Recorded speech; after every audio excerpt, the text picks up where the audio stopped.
Welcome to the Imperfect Dads Podcast. This is your host, Devin. We believe dads care deeply about their family and kids, but they don't always have a space to discuss what their life looks like. Our podcast is a space for dads to discuss the ups and downs of fatherhood and how they feel like they're holding it together or how they're not.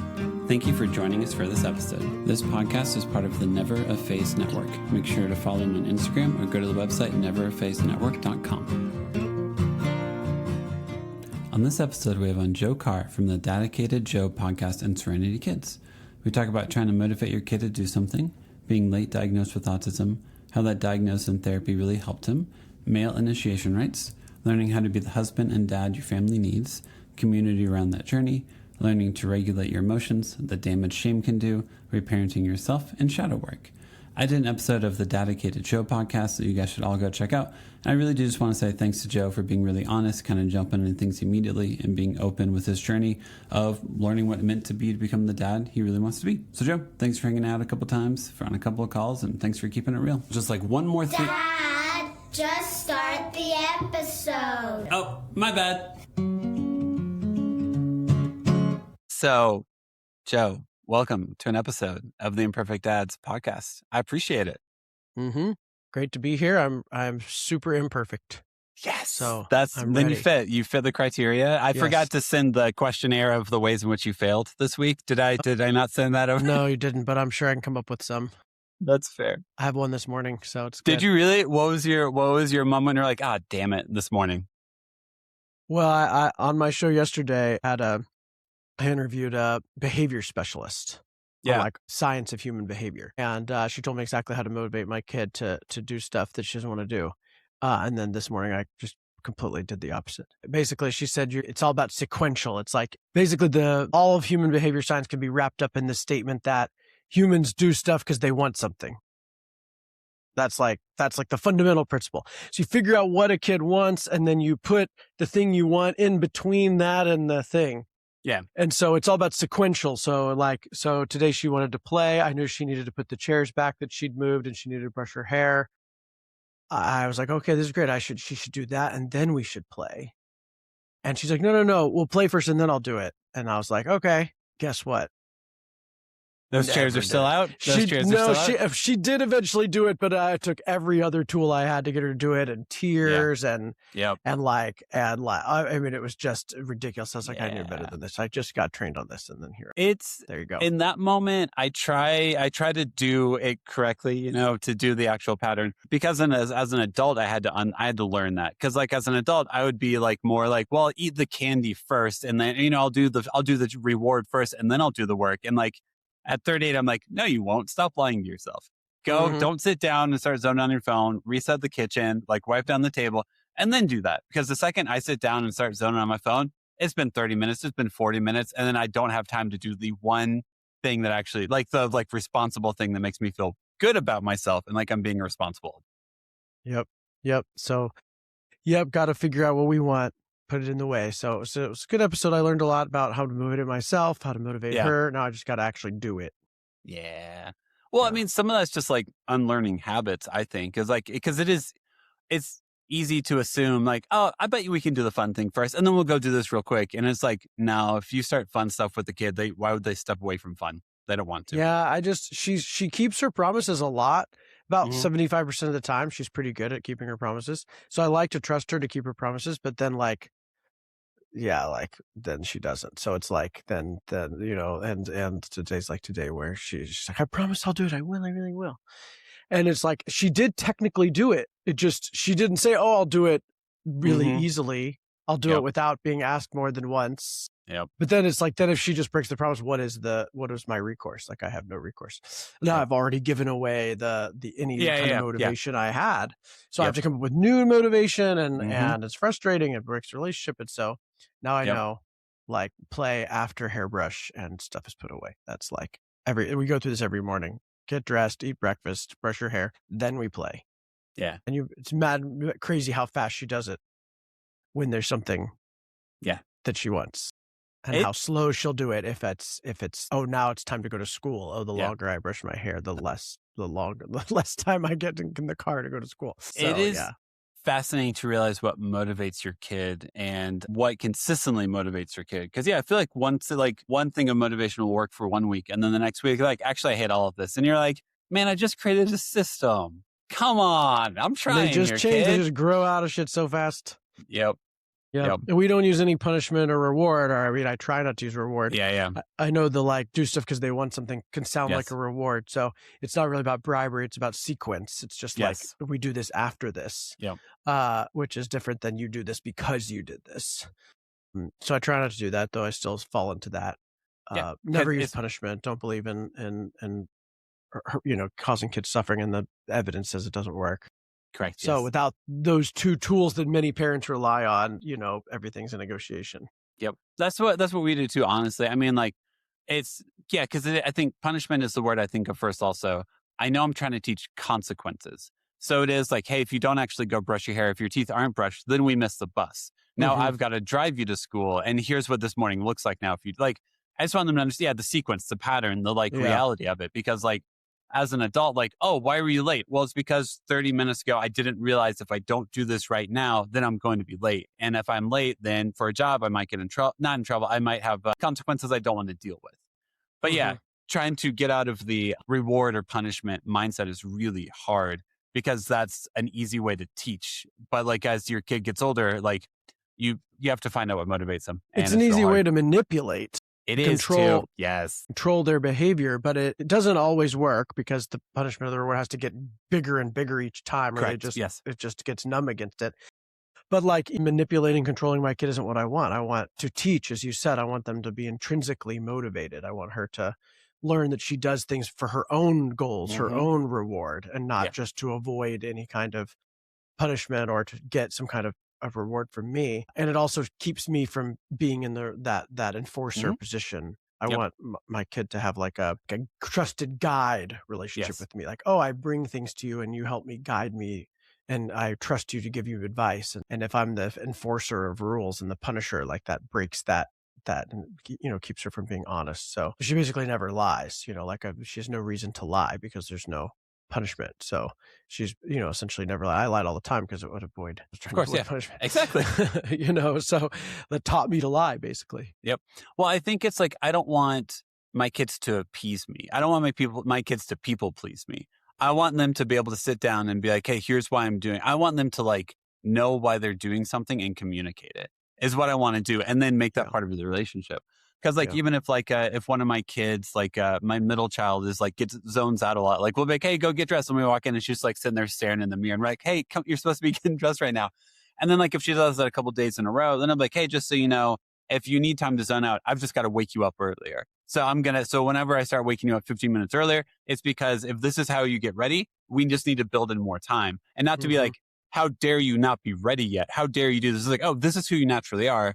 Let's let you know how to work within who you naturally are, instead of making you feel like crap that you might be a kid who takes you 5 minutes to put on pants because you got distracted by a toy, because you got distracted by that. So like, just know this is why I'm going to do this. Yeah. Making plans outside of the moment. Yes. We do that a lot. So that we have some conflict and then we'll revisit it later. Say, okay, so how did this happen? Where do you think with this went? What could we do? And we problem solve together. We give ideas. We come up with a plan. And she's very creative. She'll come up with all kinds of stuff. It was before I had this interview, she actually already had the idea when we were talking about how do we get you to clean up your toys downstairs? You can leave toys out upstairs, but like downstairs, living room, you got to clean up your toys before bed. How do we do that? Not at bedtime, not a time to clean up the toys. We revisit this daily challenge of like, what do we need to do here? And she said, I really like playing Daddy Throw You on the Bed at night, which is a game where I throw her on the bed. Yes. Over and over again. Yep. And so she's like, how about you asked me to clean up my toys before we play that game. Like, I know I have that game. So she's like, it's easy if I have something to look forward to. Like, she already knew this psychology about herself. So that's awesome. She taught me this thing that this whatever board certified behavior analyst came on to teach me. She just figured out like, I just want if I have something to look forward to, I'll do it. I'm good. And so, so she came up with that idea, and there's lots of ideas like that. She told us we needed to hide the treats. She said she can't not eat treats if she can see them. So Yep, she's like, yep. you just need to hide them from me. Like Object permanence, man. Use yeah, it. just like I'm not going to be, if I see it, I'm just not going to be able to not eat it. And I know it's not good for me. So you should just opt into that stuff. And so now hiding the treats, it's not a battle. It's like, you told me that, we had this, like, I'm helping you out with I'm enforcing your rules for yourself. And like, that's so much better. And implementing a plan we made together, even if it doesn't work, just the process of problem solving planning together, I think is really valuable. Yep. And I think like I like making things a conversation with my kids. And not that I don't need their buy-in or anything like that, but it is a relationship. It is like, hey, we both want something out of this moment. We're both working towards something. You want to be able to play. I don't want you to trip over your toys and die while you're playing. So this makes sure that we can do that together. It's a little dramatic, but yes. What if you never, how's your catastrophizing, Oh yeah. No, my wife is the catastrophizer. So I'm like, trip over your toy and break the toy, and then I have to glue it. Yeah. I'm like very practical. I don't want to have to glue your toy that you broke. Right. That's if fair. you hurt yourself, I get to hold you while you cry. That's nice. Aw. Yeah, that's right.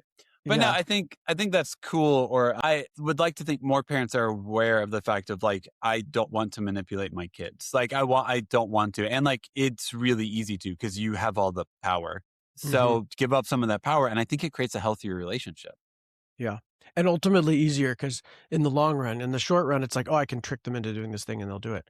But then if I'm in charge of controlling their behavior, now I'm always in charge of it. Mm-hmm. Yep. So if I teach them some independence early, it saves me energy in the long run. It does. Yep.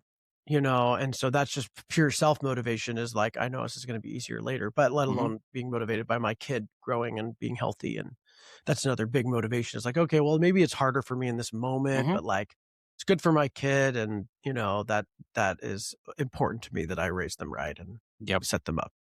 Yep. Well, I think like one of the most fascinating things I think about our generation of parents is we are much more aware of like the nervous system and self-regulation. And like, it is much more like, hey, how you're kind of losing it. Everything seems very overwhelming.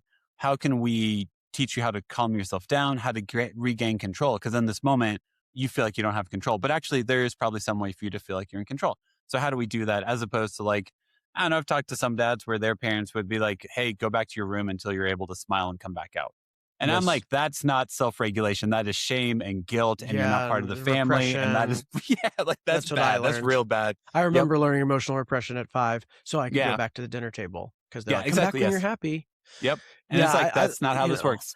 Like our generation being good at much more welcoming of feelings and understanding feelings and naming feelings and allowing for feelings. I think it also helps with the behavior stuff. They're more regulated, so they act out less. But also, like, if I look at what my parents did, so much of what they did was to avoid a feeling. They would give me the thing I want. Yep.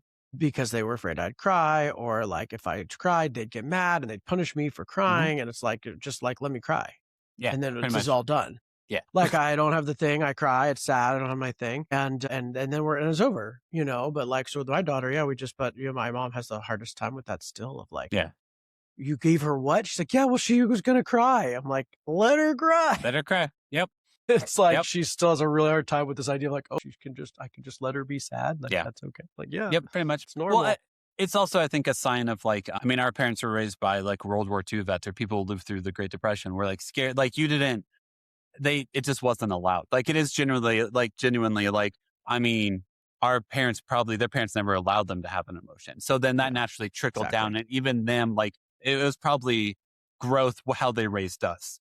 And that's crazy to think of like, oh, wow, that's growth? Because that still feels like repression to a lot of people that I know. No, I met my grandparents. I mean, my parents were better than them for sure. And I mean, they didn't hit me with belts and shit. Yeah, exactly. Like, like that's what their parents did. Really though. So it's like, and their parents before them. And, my daughter always asks like, when did people start? We talk a lot about emotions and how not everybody gets to have their feelings and how I didn't. And and she's like, why would we do that? We figured out it goes back to kings and queens is what we determined. Really? And we determined it goes back to trying to control people. Yeah, if you want to control people, you have to control their emotions. Because if you want them to do stuff for you that, be soldiers and kill people, they can't feel that. Or if you want them to live under your rule and be miserable, like, they can't feel that either. So you have to like tell people their feelings don't matter and they're wrong. And you just need to obey and do what I say. And that's the right thing. Feelings are not right. So that's what we determined and went back to. That makes sense. If you can get someone to, this talk about control a lot in this. If you can get someone to disassociate from their body and their feelings, then it's a fascinating level of control that you have over them. And that terrifies me. Mm-hmm. Yep. It's human. You get something to want something, or I guess do something to avoid something is the other flip side of that. Yeah. But as soon as they're not looking, they're going to do it. So pretty much. So even repressive governments have trouble controlling people with the threat of execution. Yeah. There's still revolutions and uprisings. So there are. You can't control humans. Like we want freedom. Fundamentally, we'll do whatever we have to get it, and so will kids. Yep. Did you do, if I can ask, did you do any therapy or any counseling or anything like that to help you become more comfortable with your emotions and your journey with understanding hey, I might be emotional and that's actually a beautiful thing and not something I should be ashamed of? Yeah. I've done a little, maybe 6,000 or 7,000 hours. So a couple, a little. Probably 2 hours, 3 hours a week to this day. A lot of therapy. Cool. So much stuff. Yeah. I mean, it's a lot of coaching, therapy, I'm autistic. So I had a particularly challenging childhood. I was not diagnosed as a kid. And so my feelings were bigger. My reactions were bigger. Every energy was huge. And so that was just in a school system and a parenting model that said you're not allowed to have big feelings or make messes or, stand out or break the rules. That was, I was incapable of all that. So I was just repress all this. So I had a lot of trauma from that. So I was already on a long healing and journey, which is what led us to the healthy baby food and entrepreneurialism and starting youth programs and working with kids. And then eventually my Dadicated platform. All led to, because I had a difficult childhood and really wanting to make it better for other kids. But a huge part of that is day to day. And nothing has forced me to heal more than having a kid. Yeah. Parenting is the number one spiritual growth practice, in my opinion. It's the biggest opportunity to see my flaws, see my shadows mirrored back at me, see all my childhood wounds just dumped out on the table in front of me all the time, have all my buttons pushed, and marriage. I mean, marriage. Oh, yeah, too. that too. Yeah. Yeah. So marriage, that was the first one. And then marriage with a kid, you've just got this double entendre of, double, that's not the right word, double onslaught of triggers all the time. And I'm an optimizer. So I want to have the absolute best marriage. I want to be the absolute best dad. I want to have to run the best business. I want to be the best person. So healing and coaching are both parts of that. A coach that helps push me harder and actually doing the podcast and have interviews pushes me to be better and better. If I'm going to be a spokesperson, I better walk the walk, So I have guests on to teach me how to be a better dad. And then really love somatic therapy right now is my big jam. So getting in the body, really learning to feel the body sensations of triggers, of emotions, where my trauma is stored in my body. It's actually led to a lot of pain reduction in my body too. My neck and back pain is less. I've almost reduced my migraines are almost gone. Mostly because I'm not carrying all that tension and emotion in my body anymore. I've done some psychedelic therapy, which is really powerful. It really, really helps do some healing. And then we have a relationship coach that is state of the art relationship coach we've met with for 10 years now. And we see him every week and he's critical for my wife's relationship, but he finds a lot of stuff in myself as well that helps with my parenting.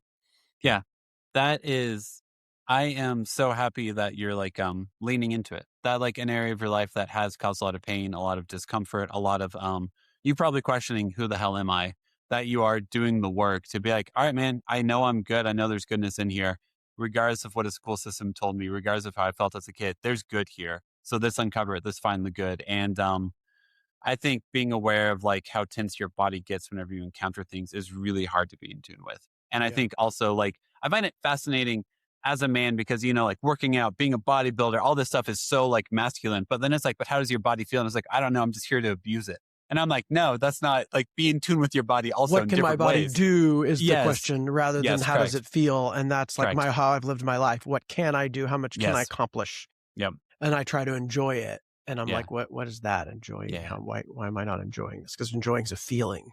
Correct. Yes. I have to feel to enjoy it, which means I have to feel all these other feelings. Mm-hmm. And so that's one of the biggest jumps on my path forward was when I realized I had created the life that I always dreamed of and I wasn't enjoying it. I was I won the war and I still want to fight, Yep. There's nothing to fight. And so, so it's been huge, a lot of inner child work.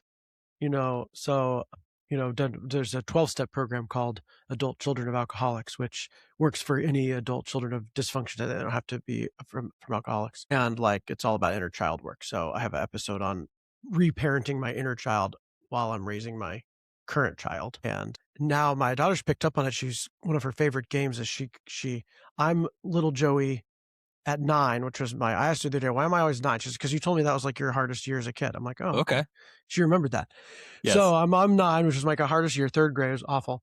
And she comes back from the future to get me because her dad sent her to get me so that he could raise me. He's taking me back into the future. So I'm going to be her brother, basically. Raised by myself, my future self is going to raise me to prevent me from having the pain that I had. And this is we play this game all the time, but it's very metaphorical for what's actually happening. I am through parenting, learning how to parent my inner child. And now I'm sort of re-raising him at the same time as I'm raising my daughter. And now they play together, basically. I access him to play with her, to engage with her. Yeah. And she loves him in the way that he didn't get loved as a kid, and it's really, really powerful. Are you familiar with IFS or inter-family system therapy? I've heard of that. I haven't ever done it. Okay. It's I'm not a therapist, but it's similar to that of basically you revisit younger versions of yourself and then talk to them. Be here you are as an adult with a fully formed brain, knowing what you know now.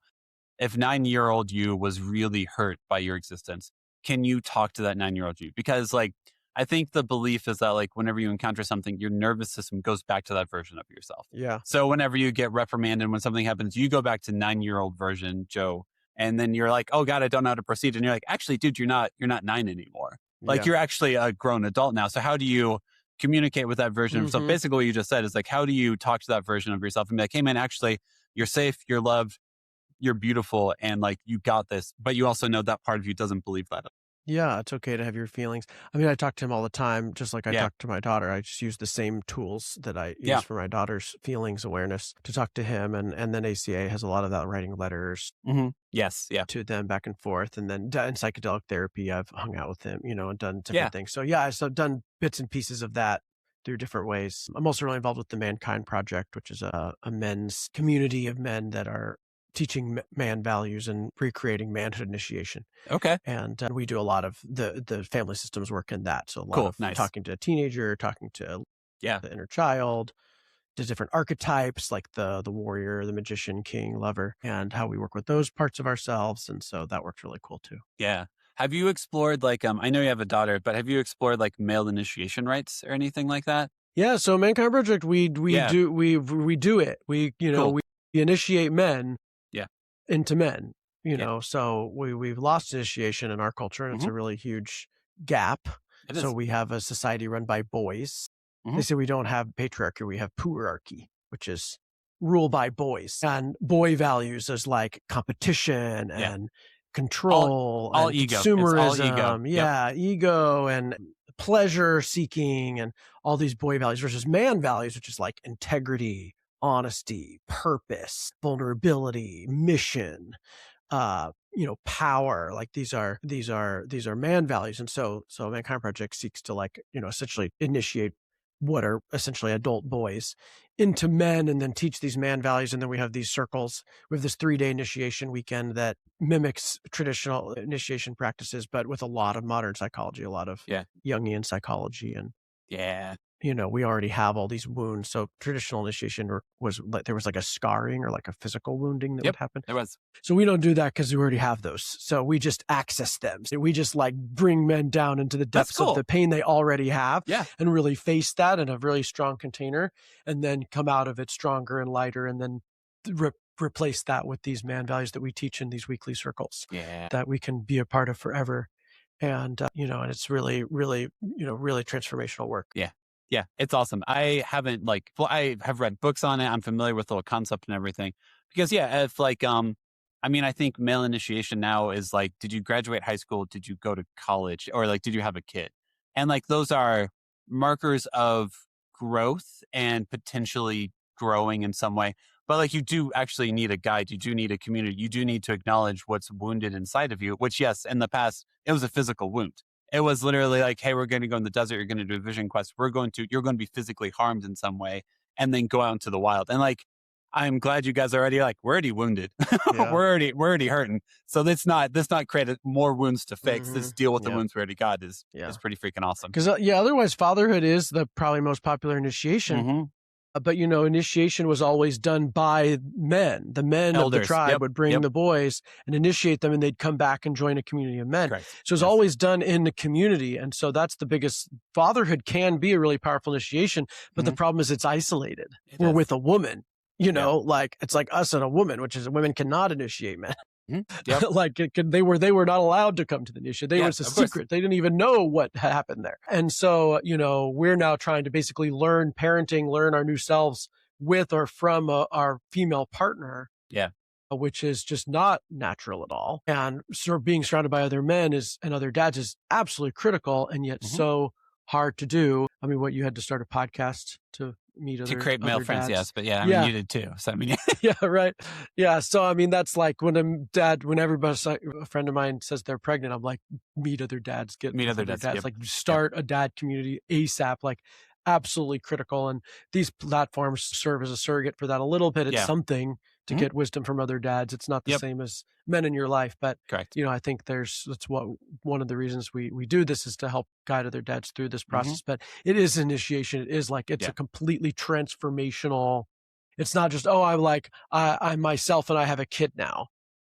I think a lot of men think that like, I'm just going to incorporate this kid like I'd incorporate a new job or a new hobby or a new girlfriend or whatever. It's not like that. It like changes you. If you don't let it change you, if you fight that change, you're going to suffer and you won't enjoy or get the benefits of dadhood as much. And I think that's why men leave.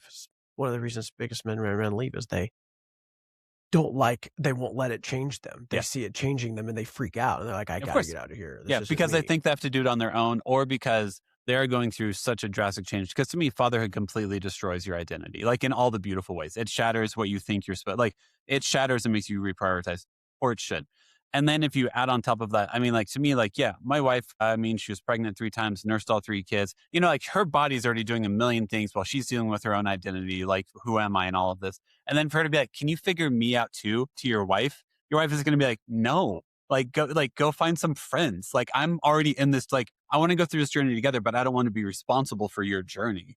That's an awful responsibility to put on your wife. She needs a man more than just ever in her life, or someone to help her. Children. Yeah. Like, and so boys, and so it needs a man. I say a woman needs a man, but like, they don't need a boy. She wants a man. She doesn't want a boy and she doesn't need another child. Correct. Like, so that was like probably the first thing I discovered when she got pregnant was all the ways that I thought of her as a mom figure. Despite all the work I'd done and all the enlightenment and all that, there were still ways that I depended on her as a mom figure. And now she has an actual child. She's growing inside her and then eventually outside of her. And like, she wasn't going to do that for me. And that there was like a betrayal there. It was an initial betrayal. Like I've lost my wife, my partner. Well, no, I didn't lose her. She's still there. I just lost the momming side of her. And now I have to parent myself and show up as a man. And like ultimately a great husband, great dad is just a great man. They're the same thing. Correct. All those values, man values, honesty, integrity, mission, purpose, service, power, those are all things. That's what is a good husband. That's what is a good dad. And why we struggle is because men aren't taught those. We don't have a community of men teaching those. Correct.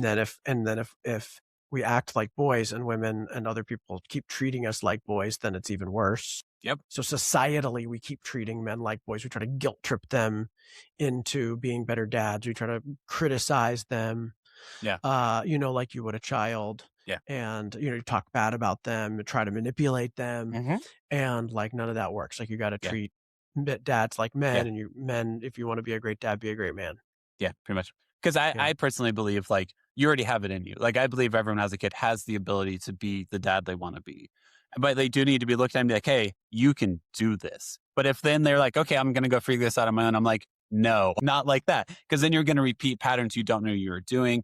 And then because I think that's why, in my opinion, that's why women are so annoyed with men in that scenario. Because it's like, no, I'm already raising a child. You're a grown-ass man. I don't need to raise you too.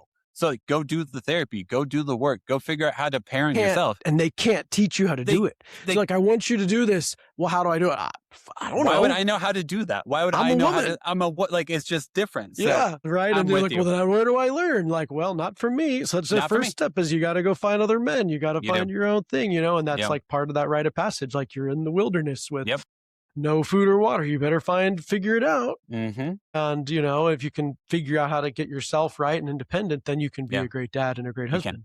Yep. But a lot of men do the opposite. They think I'm just trying to please, try to make her happy, self-sacrifice constantly. How much can I serve through sacrifice? And then they just get more and more resentful and they just get more and more empty. And then they get entitled, like, well, I've done all this service. I'm working hard. Yep. I deserve to go and, whatever, cheat or spend money or like sit on the couch while my wife does the dishes. Like they get in this self-sacrifice service entitlement, entanglement that of course is a super turn off for women and degrades that relationship. Women hate entitlement. They love service, hate entitlement, and they don't want us to be resentful. No. And so learning how to serve and to show up fully, but also like set boundaries and take care of myself. Like it's a real art. It's a daily art. Changes daily. And I think that's the thing that like I always want to emphasize to men, or like if someone has a newborn, I'm going to always be like, hey, it's going to be a lot. And some days you'll be like, okay, I'm going to take it one day at a time. And then you'll be like, okay, I'm going to take it 4 hours at a time. Okay, I'm going to take it an hour at a time. I'm going to take it 10 minutes at a time, because you actually don't like, I think it's so important to, I think the most therapy speak for would be, you have to know what your integrity is and live within your integrity. And whenever you aren't within your integrity is whenever I think resentment, anger, and all this stuff happens. So how can you, in the face of chaos, in the face of not knowing what every single day will hold to it, how do you know your integrity and live within it so you can actually be the version of yourself that's healthy for your kid and your wife? Yeah, what feels right rather than what feels good. Mm-hmm. Yep. Sometimes they're diametrically opposed. The right thing sucks. Yeah. It's often that way, actually. Yeah. And it feels better after. Mm-hmm. So you're in integrity because then the reward comes from doing the hard ass thing. Yeah. That felt right. And then you're like, oh, that was right. Okay. Yeah. Now I'm so glad I did that. Yeah. Or you also learn when not doing it. Like, I don't think I should do that. I'm going to do it. Yep. Nope. I knew that. Yep. That was the wrong call. Yep. Yeah. So that you can learn that way. But yeah, I learned that in high school. I learned that doing the right thing was always going to be better than doing the pleasurable thing. Yeah. It's part of my 16-year-old spiritual awakening. And so I've been seeking fulfillment over pleasure. Yeah.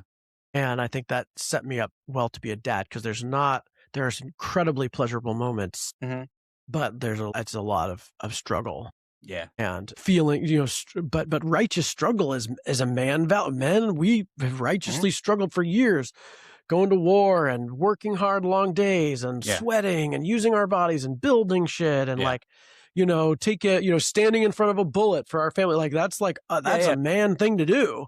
And no man's ever regretted, pushing themselves to their limits to fulfill what they feel is their calling. They do it out of resentment. They do it because they feel pressured. They do it because they think it's the only way to be loved. Like that doesn't feel good. Like, learning to, listen to that gut, listen to that like inner rightness, or some people call it God. Like it's kind of the voice of God. It's sort of like, what does God want for me? What does the universe want for me? Moment to moment. If I'd asked God, like, should I play now or should I have her do the chairs and the hairbrush first? I knew that already. I didn't even have to ask God. I already knew. And as soon as I said, we're going to do it the other way, there was that little, you sure? Like, no, okay. You don't, it's not what you want to do. Yeah. So it's just like, moment to moment, it's useful. Or in like very big decisions around our relationship or our jobs or our finances, that's where it's really important to be like super integrity, even if it's hard. Yep. But it takes a ton of work. I think it takes a ton of work, and it does take I think there are daily moments in which you just get reminded of what your integrity is. And hopefully we all have the mental space to listen to it, because it is very easy, especially as a man. Yeah, I always want to complete stuff. I always want to get stuff done. I always want to be able to look back at my day and say, here's my checklist of things. That's always going to be ingrained in me. And to be like, but why? Why did you want to do any of this stuff? How were your kids whenever you did that stuff? Were you kind to anyone while you did that stuff? It's like, oh, those are the questions I need to ask. Not did I do this? It's how were you when you did this? What did you teach your? Because I love going to the grocery store with my kids because I do think my body language, how I treat people, like I'm tall. So like I'll often like help people get stuff off top shelves and stuff like that. If I am too busy to do the small acts of kindness, my kids notice that and they pay attention to that. And Mm-hmm. even if I'm not aware that I'm teaching them that, I am teaching them that me getting stuff done is more important than helping the community I'm a part of. And that's not a lesson I want to teach my kids. Yeah. Yeah, but men are really focused on what. What do I do? Give me the list. Give me the formula. Let me check off the list. Let me just knock it out.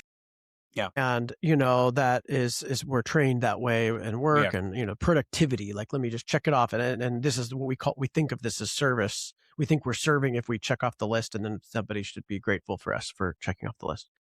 And our wives and our kids, there's a lot of work to do, and we have to do the things. It's not like the what isn't important, but they really, really want the how. They really want the presence of us. How do you be a great dad? Well, you just you be present. And then what will come if you show up first and say what is needed of me, then they will tell you what they want. But if you try to just come up with the list and check it off and hand it to them, say, I'm done. And they're like, but I didn't even want any of these things.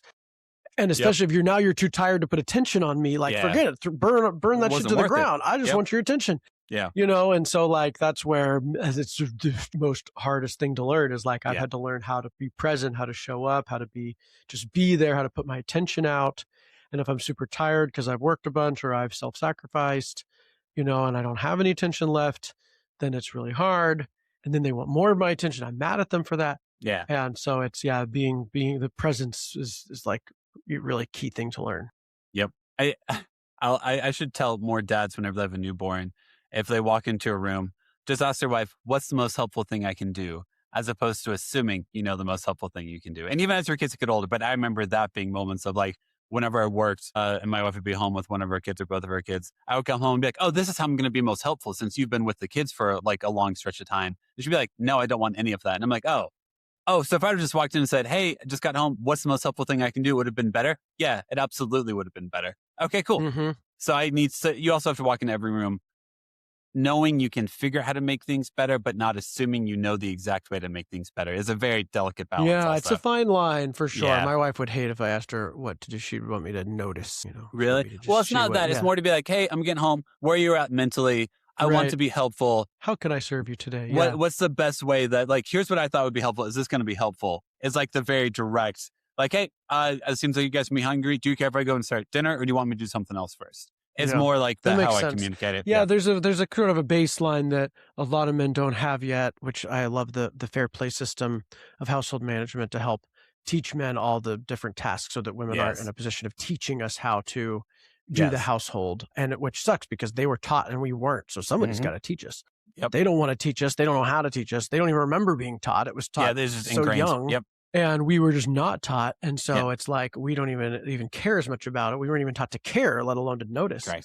Yeah. And so like the fair play is the system to teach us that. So this is like, okay, this is the external resource that teaches men what it takes to run a household and what all the tasks are. And you mutually agree with your partner on the minimum standard of each task. So I think, once you have that, like I'm holding my tasks and I know how to do every task. Yeah. On top of that is, what do you need for you? Like what can I do for you today? And you could ask your kids this too. What would you like to do? And, then I think that makes sense. Like you're putting attention out in addition to, rather than attention on the house and fixing things without any attention on them. Yeah. And then they're mad at you for no attention. You're like, I just did all the things. I did all this stuff so you'd be more mentally available for me. And it's like, well, not how it works. So yeah. And like, I think my hope with that question is always like, okay, mentally, where are you? And my wife will do that for me. I was like, okay, mentally, where are you? Do you need to like during the summer, whenever it's me and 3 kids, she's like, okay, did you get a walk in yet? Do you need to get away for like 30 minutes? Do you want to go to a grocery store trip by yourself? So it's just like, to me, it's more like a check-in of like, mentally, where are you? Are you like good? Are you on your last leg? Like, which one are you? And like, okay, cool. Well, yeah, you know what? Actually, can you go unload the dishwasher? Because I know I need to do that. And I honestly don't want to because I've done other stuff. Okay, cool. Yeah, I'll go do that real quick. If that makes you feel like we're in this together, because that's what I'm trying to communicate. It's like, hey, we're in this together. You just carried a load. Let's carry this load together. How do I make sure I'm communicating that correctly? It's like the almost overly direct. It's either that or I assume I know what makes things better. And for some reason that doesn't turn out well. Just doesn't, me assuming I know Well, what and my then you wife can wants. do it joyfully when they ask you and then you do it and you notice what they wanted. Like that's service. That's the joy of service. Like knowing that I contributed to somebody, and you can do that from a joyful place, and it's more fun to do. And the result is better because they're actually happy. Yeah. You know, versus doing things from resentful places that maybe they feel your resentment and now they're resentful at you for being resentful. Yep. Or they didn't even want you to do it. And now it's like, of course they're not appreciative because it just wasn't the thing they wanted in that moment. Yep. And so I would spend so much of my time pleasing and then being mad that they're not pleased. Yeah. And, and then it's this vicious cycle. And so like I discovered, I just did a episode on appreciation and how much men always complain about not being appreciated for all the work they do. And I discovered, if I need appreciation, it's because I was self-sacrificing. I wasn't doing it for the right reasons. Correct. Like if I did something and they don't appreciate me and I'm mad that they're not appreciating me, then that means I didn't really want to do that thing. You didn't. And it wasn't the right thing to do. It wasn't integrity for me to do it with myself or with them. And and if it is like would you please do this for me? Oh, absolutely. Here's the thing. I don't need her to say thank you. I don't need her to appreciate. Yeah. But like I know that I fulfilled her, and that is satisfying enough. Yeah. And so that's like a little hack I discovered. Yeah. Well, because if not, then I'm doing it because I want their approval of some sort, or I'm doing it to please them. And like also, I mean, well, yeah, of course. Like also, like if right now, if I was like, if you're doing stuff because I thought you wanted my approval or you wanted to please me, I'd be like, I don't like this. Like, if you're here to make me feel happy, then that is an awful relationship that I want no part of.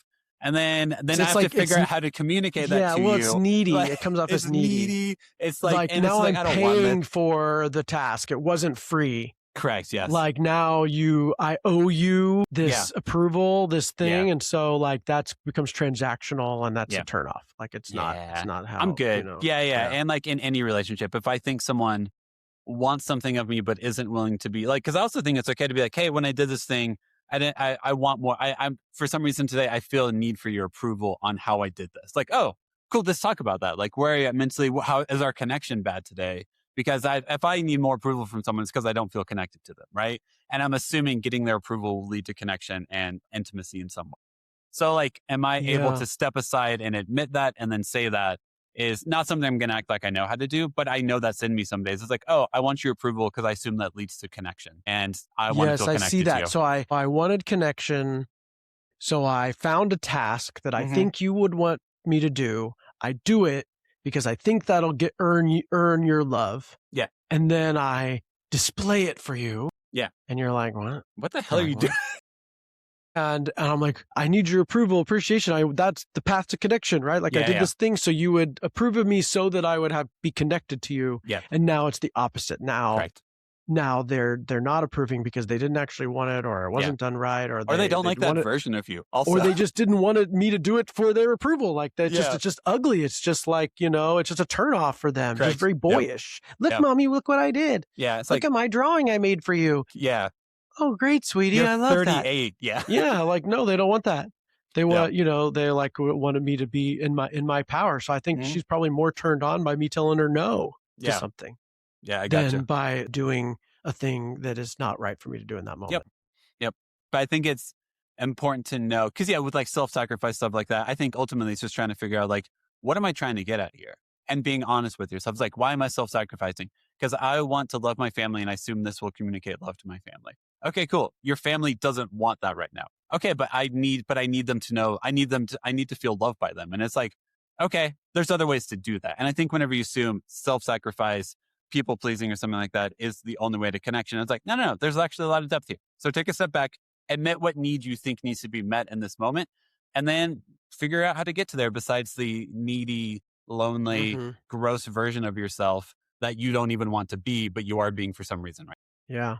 I mean, it's already there.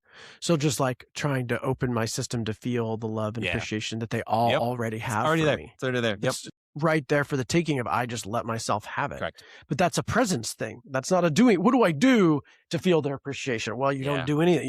You just open your system. Yep. Think about it. You think about their smiles. You feel them, like it's just it's presence. And that's so hard for, really when we get stuck on, I don't know what to do, it's probably because we don't know how to be. Correct. Yep. And it's real difficult, man. if you give me 15 minutes, or like if right now, if you were 15 minutes late to a call or something like that, I'd be like, okay, I'll go finish up laundry. I'll go do this. I'll go wipe this down real quick. As opposed to like, you can also just sit here for like 10 minutes and like, you'll be fine. Yeah. I schedule it in. I have three Yeah, that's 20-minute, I call it stillness. Yeah. I find little 20-minute spots and I put my phone away and just sit there. And just exist. Like, what do you do in your presence? I don't do anything. That's the point. I put my phone away so I can't do anything. Yeah. Yep. And I think and feel and whatever else comes up. Yep. I like water metaphors a lot. So like for meditation for me, like it's like, okay, man, you're in an inner tube going down the river and you're just laying in the water, enjoying everything. And like if there's an intrusive thought or something my mind keeps going to, be like, cool, that's on the raft next to you. On the raft next to you is the thing you think you're supposed to do right now. Let it float on down the river. See where it goes. And like just to let things just flow, But it took me a while to realize like, hey, that's it. Just like as opposed to feeling a feeling, thinking a thought, and thinking of the next action step for that. Just be like, hey, okay, cool. You feel a need to get stuff done. Why do you feel a need to get stuff done today? Why? Like, what's going on with you? And which, like, that's where you think you're the most helpful and most worthy of love based on the task list you accomplished today. Yeah. So, but anyway, hey, I will start wrapping up because we're at the 45-minute mark. All right. You got lightning rounds. It's their you can take time to answer them. Okay. It's not like, so first question is, also, by the way, I love like doing this where sometimes I'm like, oh, I should ask him about his business. I should ask him about this. And it's like, actually, no, whatever conversation you get lost in is the conversation you're meant to have today. Yeah. That's all good. But sometimes if I talk to like musicians and stuff, I'm like, I should have talked about his album more. And it's like, then it would have come up. Then he would have talked about it. Mm-hmm. So anyway, first question is, did you have any backup names for your kid? Like, did you have anything that you almost named her? Well, I thought you were going to say nicknames. I have like 50 nicknames. Yeah, no, backup names. So what did you almost name her? Yeah. Well, when I was 5, I drew pictures of my future kids, and they were Brittany and Jason. Okay. So for most of my life, I assumed I was going to have Brittany and Jason. So Brittany was sort of the original name for her from when I was 5. Although it was we didn't ever really consider that as a name. My name's Joe. My wife's name is Serenity. So I always wanted a cool name because Joe was so boring. Everybody's literally like the average Joe. Yeah. She wanted a normal name that was easy to spell because you'd think Serenity would be easy, but people said, get it wrong. Nope. Yeah, Serenity Hegel, actually. So she had like double name that was like really hard to say. Yeah. So she wanted a very simple name. So I wanted a cool name. She wanted a simple name. Della was her great grandma's name and kind of an older name. She liked that grandma. I don't think it was her actual grandma. I don't think it was her great grandma. No, it was her great grandma. Yeah. And so she was kind of famous in the town she was from and stuff. So I don't think that we really had another major contender. Okay. We argued over the boy, if it was a boy's name. That was where we really argued. I wanted Oberon. Ooh. So wait, what's Oberon from? He's the king of the fairies. Okay. In A Midsummer Night's Dream. Okay, that's it. Yeah. Which predates Shakespeare, like it's a ancient fairy king name. Oberon, I call him Obi for short, or Obi-Wan, which would be fun. But apparently there's a beer named Oberon. Nobody's ever heard of this beer except my damn wife, and she loved this beer, and she just could not name her kid after a beer. I'm like, it's the king of the fairies. That's why the beer is named after the king of the fairies. Yeah, that's right. Exactly. So, but we never agreed on a boy name. So good thing we had a girl. Yeah. Yeah. I do think boy names are a little bit different because I feel like you either go real quirky or real traditional. Like there's not a lot of middle ground for it. So yeah. Next question. Who's your favorite TV or movie dad? You can say Oberon. Yeah, he's a king. I don't know if they have kids or not. Yeah. I'm really liking Steve Carell and the show that just came out where he's the college professor. Rooster. Yeah. I'm really liking him as a dad. Okay. I haven't watched it. That's a Bill Lawrence show, right? Like he did like Scrubs and Ted Lasso. I think it might be with that same. Sounds and, right. Shrinking. I don't pay attention to that, but it's a very fresh because it's like you've been watching it recently. But like, I think he's a really nice dad in that he's very supportive. He's quirky. He's laughs at himself. His daughter is they're very nice. She's grown now, so it's interesting. Like a grown daughter dad relationships, like this is the relationship I'd want to have. Like she's very honest with him. She leans on him. She can laugh at him or critique him, and he'll take it. Yeah, and they have honest conversations about their shadows, their shortcomings. That's cool. And I think it's nice. Yeah. Do also want to say that I love Carl Jung and shadow work. I know you've like mentioned it or interwoven it a little bit, but I Yes, think huge all part of that's, Mankind Project. it's so Yeah, cool. Gold It's one of my favorite Shadow, things. like, yes, do a lot of that. And Yeah. Mankind Project really has a lot of Jungian psychology built into Yeah. it. So it's Yeah. cool. Well, I think Yeah. like growing up like in church systems, it was always like, you need to conquer your shadow. And it's like, I feel like Jung is more like, well, what is your shadow? Like, what is it? And like, let's figure that out first. And then like, what's your relationship with your shadow? Because it's always going to be there. Is like, once I had read a book or like talked to someone about it, I was like, oh, this is a much kinder way to treat myself as opposed to figuring out how do I conquer the things I don't like about myself. Yeah, you can't get rid of it like any shadow. Like you'd have to be Yeah. in the dark, Yeah. to not have a shadow. So like you keep it in front of you as the goal. Yes. You don't eliminate it. You just Mhm. are aware of it. Yes. Yeah, and I like to say if your shadow's in front of you, the light is behind you, Yeah. guiding your path. And if the shadow's behind you, the light is in front of you in your eyes. You can't Yeah. see, and the Yep. shadow's out of your way. Yeah. So and another key thing is if the light's behind you, you kind of need someone else to hold it there. So shadow work relies on other Cool. people Yes. to point out your shadow to you. Be like, don't forget that shadow. Yep.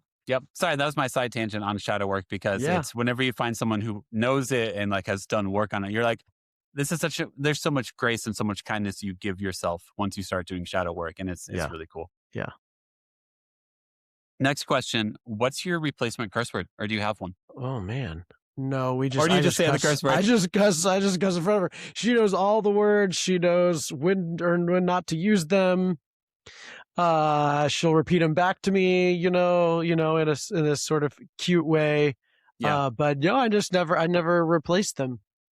Though she That's and her the friends. most common answer. That's the most common answer. It's just funny. so They you just know. like people not to teach their kids cuss words are a problem.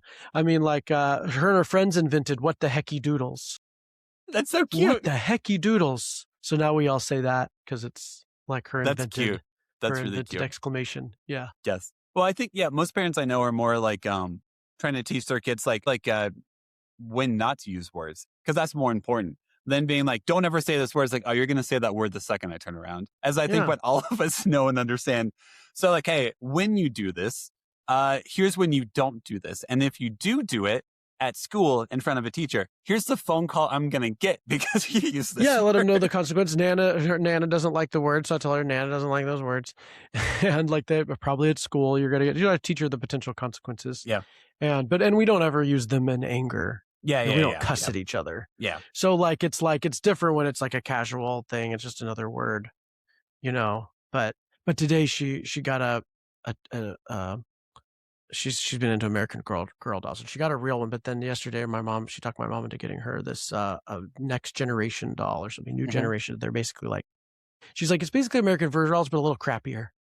It's the crappier version. It's the of an Russian side American Girl market version. because it's cheaper. You want the American Girl doll over here. Yeah, this is the crappier version. Because I was trying to get it to stand up and it wouldn't stand. She's like, yeah, that's just because it's the new generation. It's crappier. Yeah. I thought that was funny that she said That's that. awesome. That's sweet. Next question. What is like one of your favorite activities or toys to play with your daughter? Like I really like the whole body game. So I'm glad we're out of the character games. Mm-hmm. We played with action figures for a long time, which I really liked as a kid. So we had my old Star Wars toys, so we'd play Star Wars, which I kind of liked. But now we play the live action games. Anything that involves me sleeping, that's a good one. She gets mad at me. She's like, "Okay, you go to sleep and you're gonna wake up." And I sleep like a log. Yeah, sure. Yeah. Well, you Okay, didn't say when I Daddy. needed to wake up. It's not a nap. We're playing. I'm playing Nap. It's a great Yeah. game. You should try it sometime. Yes, but I probably really like that little Joey game. It's fun to be little me and to have her put so much attention on me and save me and care about me and love me. Yeah. Like that's probably like, it's her favorite game right now. I actually really like Theory on the Bed too. I like the physical that's a fun game. games. Yeah. So like, being, roughhousing and, Mhm. and being really physical. We make a lot of fairy houses. So I like a lot of crafts too. So Cool. if I would go for crafting over games if it was me. Nice. And so the one thing she likes to make is fairy houses. So I have all these little bird houses That's cool. that I got, and we just like decorate fairy houses, add them to her fairy garden. I didn't know fairy houses were a thing until like having daughters. Like you can go to Michael's, you can buy all the kits. Like it's a real thing. Yeah, and I did there's a not lot have of any awareness of it at all.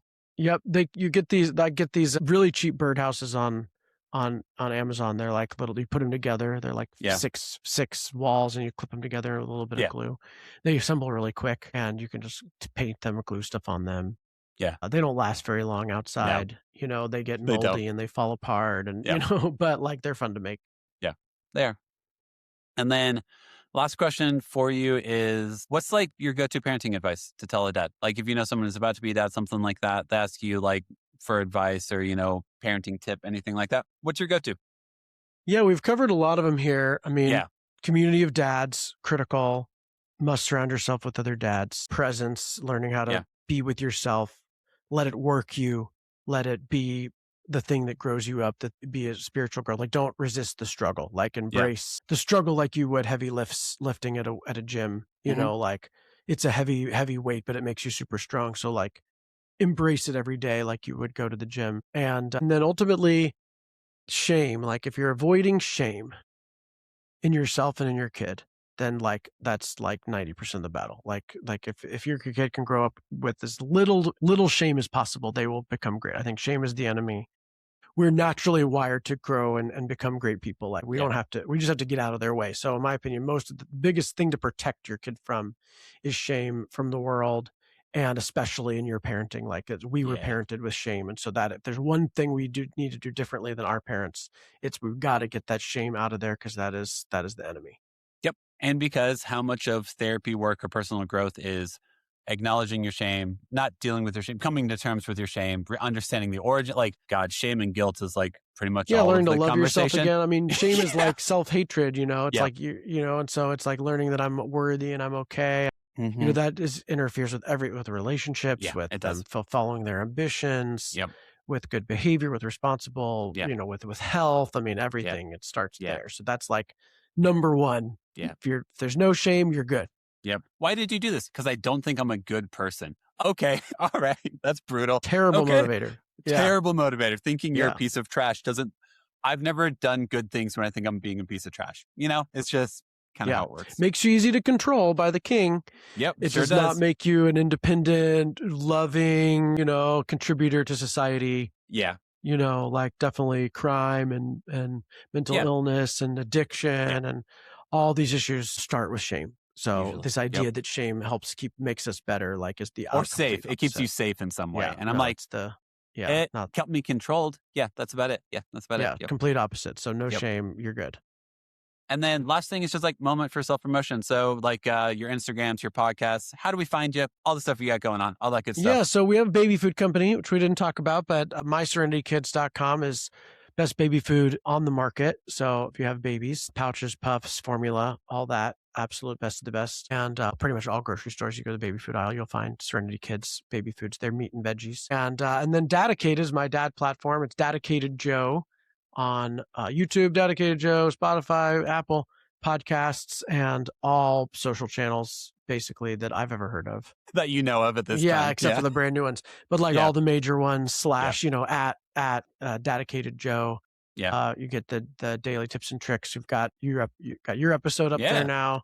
Yeah, had you on there. We had to record twice, so got the dress rehearsal and the third conversation. And the final. Man. Yes, this is our third convo, which is great. So yeah, definitely becoming dad homies. That's right. But it's a great resource. A lot of powerful men who are also dads on there, as well as subject matter experts on all things dad. And I really focus on pregnancy through that first year of life. So really that first transition to being a dad. And, so a great resource for anybody who wants that. Yeah. Because kind of like I stated earlier, that moment is the moment whenever you do have to look up and be like, all right, there's a lot I need to lean into and not run from.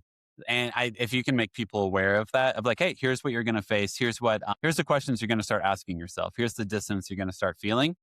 Like, just if you don't know it, then you're going to react badly. But if you know the road ahead of you, then you're like, oh, cool, figure this out. I got this because I love my family. Yeah, sure do. Don't we all? Yep. Yeah, man. Enjoy the rest of your day. I really appreciate it, Joe. You too. Have a great day. Sweet. Thanks, Joe. Have a good one. Bye.